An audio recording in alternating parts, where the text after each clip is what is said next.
I'm Willi Zwozdesk, and I've been thinking about David for the past month since he passed, and then of course today we just had a wonderful exploration of some of David's life and especially retrospective work. But I have a particular connection to David that wasn't explored at all today on stage, and I wanted to make sure that there was some record of it. I am the conductor of the Vancouver Men's Chorus, which is Canada's first gay men's chorus. And when we first formed up in 1981, we had an advisory board that included some of the leading arts professionals in Vancouver. And David Louis, for the first 15 years at least of the Vancouver Men's Chorus's existence, served as an advisor on our advisory board, which was a great benefit to me personally, of course, because not being from Vancouver, it was useful to have somebody introduce me to some of the various characters in the city, of which he was one.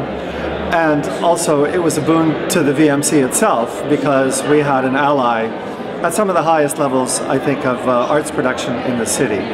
So I just wanted to thank David, posthumously of course at this point, for his work with that. My most recent connection with David was actually at PAL, which was the other thing I think that wasn't really brought up.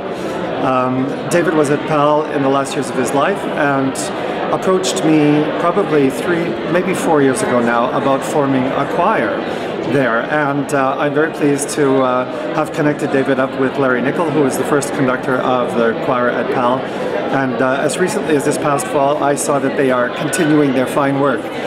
So I know that David doesn't have a credential as a singer, for sure, and I don't think that singing was at the forefront of his thing, but among the many diverse things that David did in this community, he certainly contributed also to ours, and so thank you for that.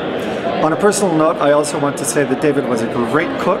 I was the happy benefactor of many of those wonderful dinner parties. David was famous for setting fire to his kitchen, and I've learned from David the value of a cheese souffle as a second hot starter.